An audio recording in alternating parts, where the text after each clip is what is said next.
A graça e a paz, queridos. Tudo bem com vocês? Eu sou a Helena do João. E eu sou o João da Helena. É muito bom a gente estar aqui com vocês nessa noite. E principalmente vendo a casa cheia. Num sábado você poderia estar em muitos outros lugares.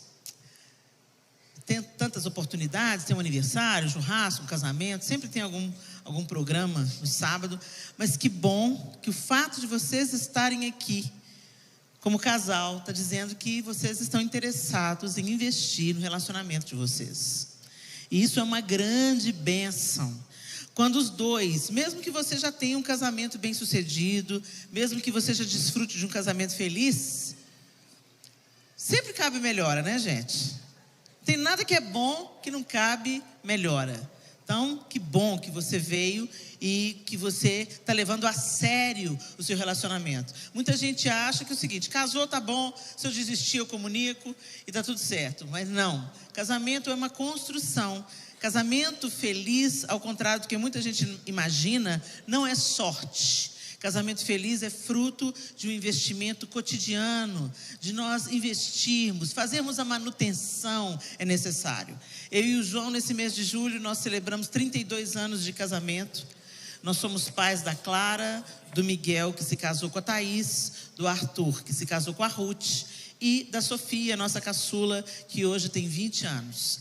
E é uma alegria muito grande a gente poder compartilhar com vocês daquilo que o Senhor tem nos ensinado ao longo dessa jornada de 32 anos. Nós não somos melhores do que vocês em absolutamente nada, mas a gente já viveu algumas coisas e a gente já aprendeu algumas coisas e temos aprendido e vamos continuar crescendo e aprendendo, porque essa é a vontade de Deus, que a cada dia a gente seja mais parecido com Jesus, até aquele grande dia em que nós o veremos face a face e seremos plenamente como Ele é. Muito bem, pessoal, nesse tempo de pandemia, pós-pandemia, infelizmente, nós tivemos várias notícias de casamentos que foram destruídos ou dissolvidos no período da pandemia ou imediatamente após a pandemia. Alguém aqui teve notícia de algum casamento que desfez nesse período de pandemia? Pois é, a gente anda muito por aí e a gente até fez um material, um curso online chamado Casados e Felizes 2, levantando essas questões. O problema não é a pandemia, não foi a pandemia que causou o divórcio de muita gente. O problema é que quando a gente vai vivendo a vida acelerada, a gente vai jogando para debaixo do tapete as questões que a gente não quer resolver. Aquelas coisas trabalhosas e chatas da gente resolver. E aí o que acontece? Na pandemia, volta todo mundo para casa, né, João? Fica todo mundo preso dentro de casa e aí você vai ter que conviver com aquela pessoa que você estava fugindo dela ou apenas interagindo com ela de acordo com os papéis. Então encontra para o sexo, encontra para resolver questões sobre os filhos, encontra para falar sobre as finanças, mas não é um relacionamento verdadeiro. É apenas um relacionamento baseado na interação de acordo com os interesses e os papéis desempenhados. E casamento é muito mais do que isso. O nosso casamento é a sombra do grande casamento que nós estamos aguardando. Gênesis começa com o casamento e Apocalipse termina a história com não é é o artigo definido, o casamento. Por isso que quando Jesus voltar, nós não nos casamos nem nos damos em casamentos, porque toda a plenitude e alegria que a gente desfruta num casamento feliz e saudável é infinitamente maior o que a gente vai experimentar quando nós nos encontrarmos com o Cordeiro de Deus. Então, quando Deus forma o casamento, Ele não pretende apenas que o João seja feliz e que a Helena seja feliz e que a gente tenha 4 filhos e noras e genros. Ai, que linda a história. Não, Ele pretende que, através do nosso casamento saudável, nem sempre o casamento é feliz. Como assim, Helena? Misericórdia, sangue de Jesus. Não, gente, tem dia ruim no casamento. Tem períodos difíceis no casamento. O inverno chega no casamento. Mas eu tenho uma aliança. E a aliança não se dissolve por causa de dias tristes. A aliança atravessa os dias tristes e sai mais forte do outro lado. A gente tem que parar com essa história de eu mereço ser feliz. Em nome de merecer ser feliz, você sai destruindo todo mundo ao seu redor. Você sai passando em cima de todo mundo. Você sai adulterando, ignorando que o casamento também é a base por onde vai sustentar a próxima geração. Por que a próxima geração está toda quebrada, desfigurada, sem identidade? A gente está lidando aí com suicídio na infância. Você já pensou em viver uma coisa assim? Com jovens confusos na sua sexualidade. Nós nunca pensamos viver o que nós estamos vivendo hoje. Você acha que, o que está acontecendo? O diabo está devastando tudo. Não, gente, isso foi plantado, nós estamos lidando com a colheita. Então vamos repensar a semente que a gente está plantando agora, porque tem outra colheita aí para frente. Papai e mamãe estão vivendo só para si mesmos, e em nome de ser feliz, eu vou ter minha carreira, vou ter minha independência, não dependo de você para nada, você vive a sua vida, eu vivo a minha vida, vamos ter um casamento aberto, essas aberrações que começaram por aí. Então uma geração confusa não brotou não, gente. Ela foi cultivada por Satanás no terreno do nosso coração enganoso e desesperadamente corrupto. A Bíblia diz que o divórcio foi instituído por causa da dureza do coração do homem. Não é uma opção de Deus o divórcio. O divórcio, como o pastor Josué Gonçalves fala, é uma porta de emergência. Ou seja, a gente constrói uma porta de emergência e nunca quer passar por ela, é ou não é? Tem a porta de emergência na igreja, a gente fala, em nome de Jesus, nós nunca vamos passar por ela. Nós vamos apagar o incêndio para não precisar de passar pela porta de emergência. Então, é claro que a gente não vai ignorar os casos extremos, né? Eu casei com um psicopata. Ele dorme com uma faca debaixo da cama e me bate todo dia. Eu vou ficar casada com ele? Tem situações complicadas, né, gente? Então, não vamos tampar o sol com a peneira. Mas esse negócio de, eu não estou feliz nesse casamento. Vamos dar um tempo. Vai tomar vergonha na cara, gente. De repente, qualquer probleminha já virou situação extrema. Virou, incompatibilidade de gênios. Resolvesse isso antes do casamento, bem. Não, ele agora quer ir para o Canadá e eu quero ir para o Japão. Não, gente, não tem essa opção. Você casou é para ficar junto. Chupa essa manga aí, resolve essa questão. Agora, gente, nós dois começamos a conversar sobre essa questão de, meu Deus, quando você sabe de um divórcio, de uma traição, de alguém lá fora da igreja que ainda não recebeu a vida de Deus em si, a gente entende. Nós também estávamos mortos nos nossos delitos e nos nossos pecados quando o Senhor nos alcançou, não é? Então a gente entende, é um estado de letargia, um estado de cegueira espiritual. Agora, gente, a gente começou a lidar com isso dentro da igreja. Então o que está acontecendo? Esse é um grande problema, porque no meio das pessoas, eles não veem bons exemplos. Eles não veem casais que estão dispostos a superar os problemas, a resolver as questões. E aí eles oram para a igreja. E o que é que eles encontram? A mesma situação? Ou casais que estão dispostos a refletir Jesus e resolver as suas dificuldades e os seus problemas? Não estou querendo colocar aqui mais um peso sobre os nossos ombros, mas o fato é que nós somos, de certa forma, um local onde eles vão procurar alguma esperança. E se eles encontram o mesmo tipo de vida, a mesma forma de tratar com questões, com os problemas, os mesmos descasos e abandonos, o mesmo maltratamento do marido em relação à esposa, da esposa em relação ao marido, o mesmo descaso com a família e com os filhos, então nós não estamos cumprindo o nosso papel de salgar e de iluminar como igreja. Pensando nisso, a gente começou a ouvir pessoas, conversar com pessoas e tentar compreender por que está acontecendo o divórcio dentro da igreja. Por que essa porta de emergência começou a ser sucessivamente acionada como se fosse a porta principal? Quantos aqui nesse ambiente nasceram de novo? Você teve uma experiência com Jesus, você confessou Jesus e convidou Jesus para morar na sua vida, governar a sua vida, você passou pelo batismo. Quantos aqui passaram por isso? Levanta a mão bem alto para eu ver. Glória a Deus.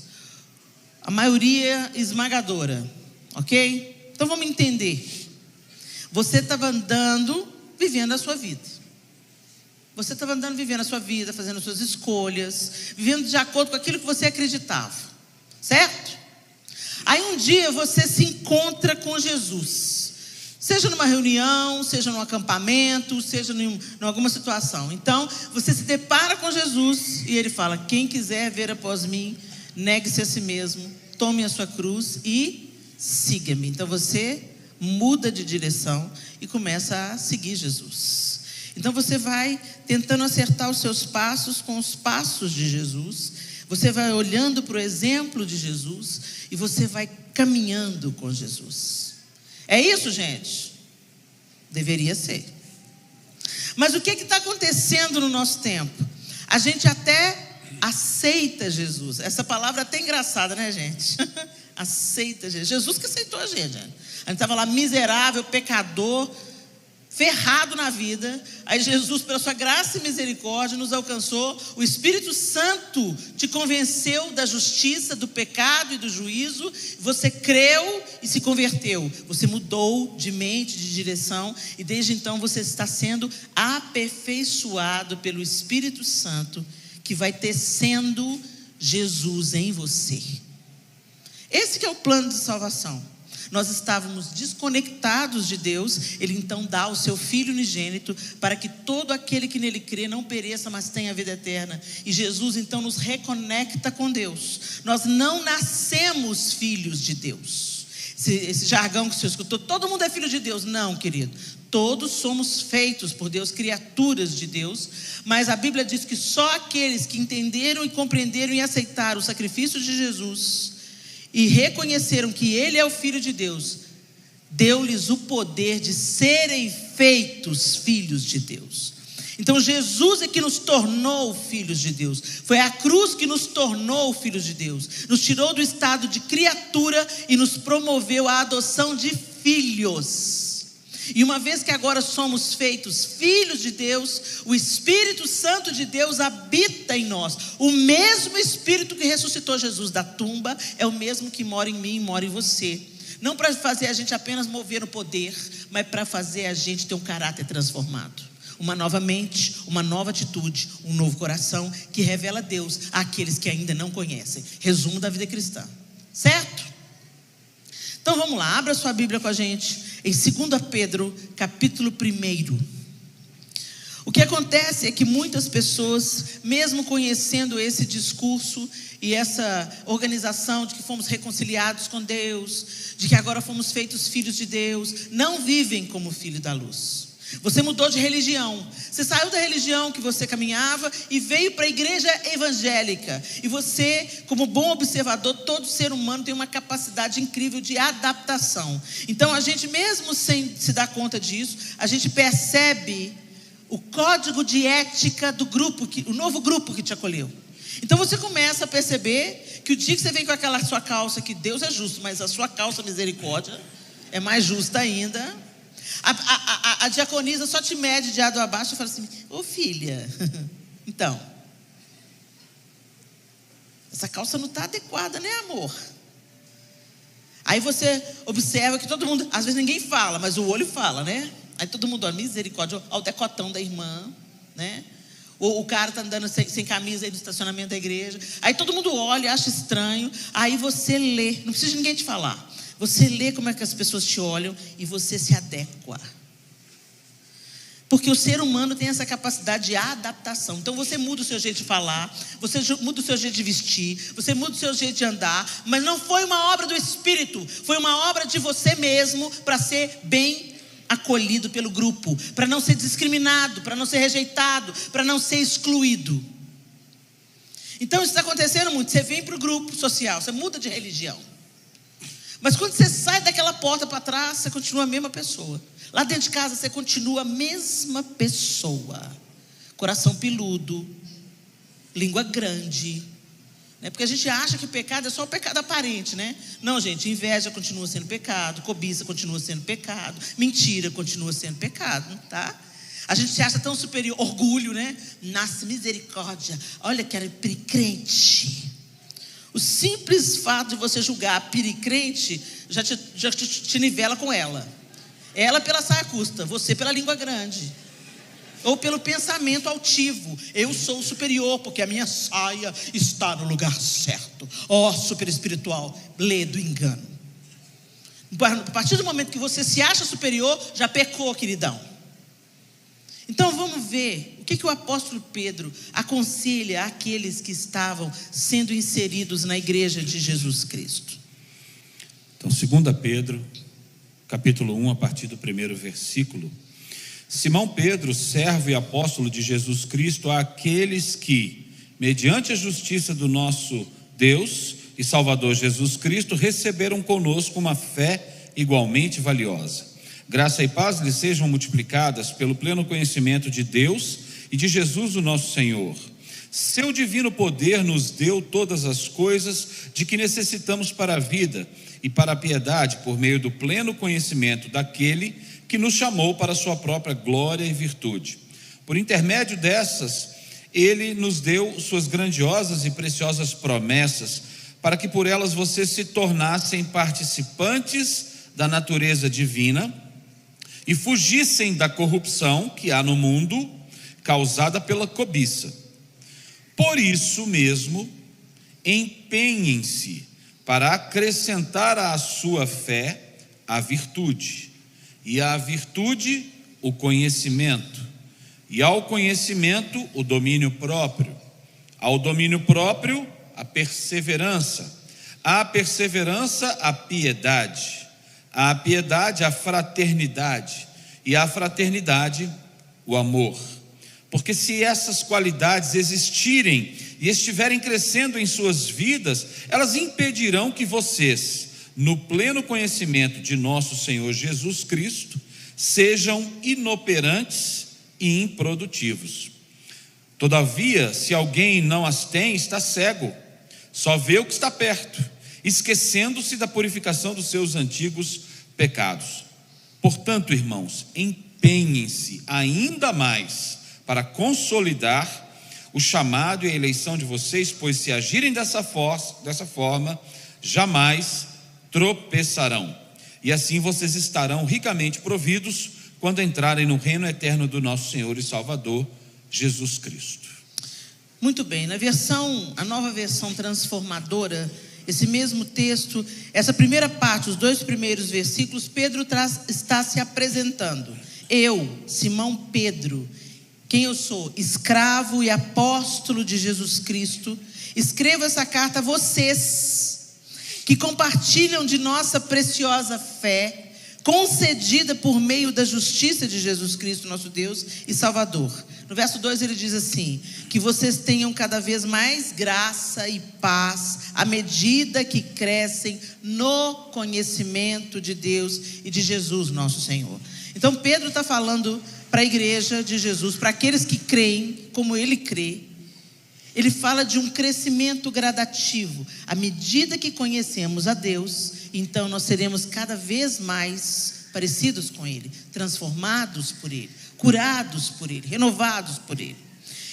E no verso 3, é como se eu estivesse repetindo o texto, mas a nova versão transformadora, ela quebra a linguagem mais tradicional para você perceber. Ele fala assim: Deus, com seu poder divino, nos concede tudo de que necessitamos para uma vida de devoção, pelo conhecimento completo daquele que nos chamou para si, por meio de sua glória e excelência. E por causa de sua glória e excelência, Ele nos deu grandes e preciosas promessas. São elas que permitem a vocês participar da natureza divina e escapar da corrupção do mundo causada pelos desejos humanos. Ficou bem claro nessa tradução, não ficou?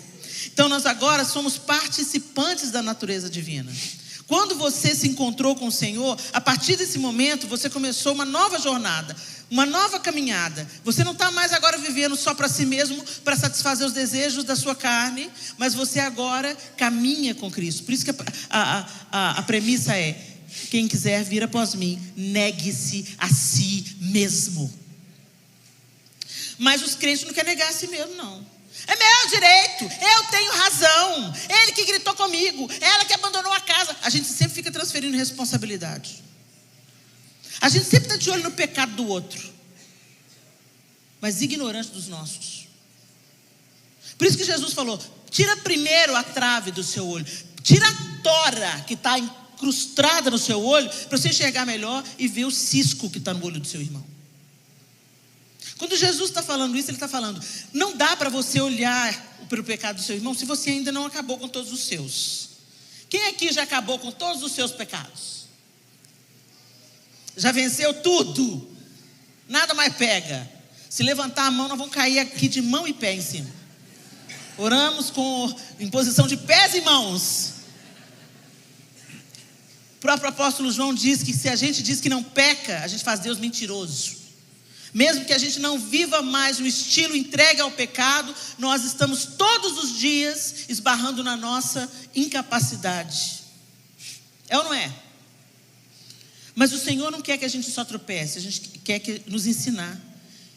Eu não sou a mulher que eu era, eu ainda não sou a que eu quero ser, mas eu não sou mais a mulher que eu era, porque eu estou seguindo a Jesus Cristo.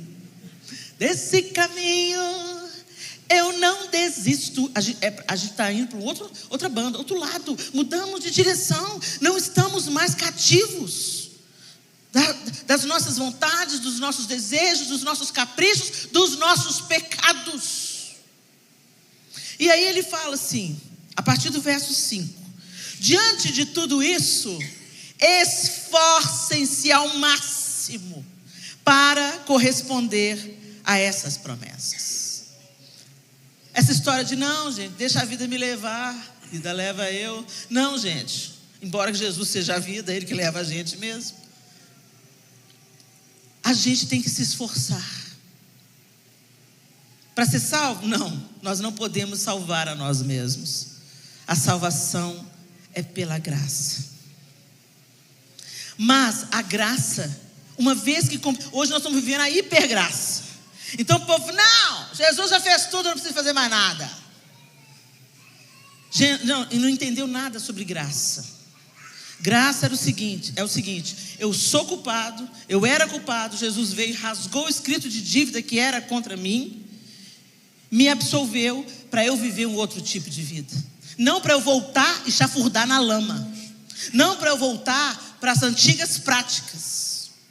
A graça não me dá autorização para pecar. A graça me capacita a nunca mais querer voltar a andar naquele caminho. Amém. Então tem muita gente que está aí viajando numa hipergraça, numa falsa graça, numa meia verdade. A mesma meia verdade que Satanás usou para tentar Jesus. Satanás não falou nenhuma mentira para Jesus. Satanás falou assim: você não é o filho de Deus? Você pode fazer essas pedras virarem pães. Você pode pular de uma grande altura e dar ordens aos seus anjos para te sustentar. Ele não falou nenhuma mentira. Ele tentou Jesus com as escrituras. Cuidado com as meias verdades desse tempo. Satanás não precisa de contar uma mentira completa. Ele conta uma meia verdade. E normalmente uma meia verdade é muito agradável. Muito mais fácil de entrar uma meia verdade do que uma mentira escancarada. Quer ver um exemplo? Não sou obrigado. Já ouviu essa frase? Tem até camiseta estampada agora. Não sou obrigada. Fala aí, não sou obrigado. Fala aí. Fala de novo. Faz até um gesto. Não sou obrigado. Não é bom falar isso? Não parece liberdade, gente? Meia verdade. Ser obrigado, sim. Se você não chegar na hora, perde o emprego. Se você não criar esse menino, vai criar uma ferida. Se você abortar essa criança, você vai viver a consequência disso para o resto da sua vida. É a parte que ninguém conta. Tudo tem uma consequência. Tudo tem uma consequência. Então essa história de não sou obrigado é sim, porque muitas coisas a gente não faz porque está afim de fazer. Faz porque tem caráter e responsabilidade. Essas inconsequências, não sou obrigado a criar esse menino, não sou obrigado. Pode ter certeza, quem não é obrigado a nada vai ter que lidar com as consequências da sua irresponsabilidade. Ok? Esforcem-se. Isso fala de empenho, de se interessar por, de prestar atenção no foco. E ele fala assim, de acrescentar, verso 5. Esforce-se ao máximo para corresponder a essas promessas. Acrescentem à fé a excelência moral.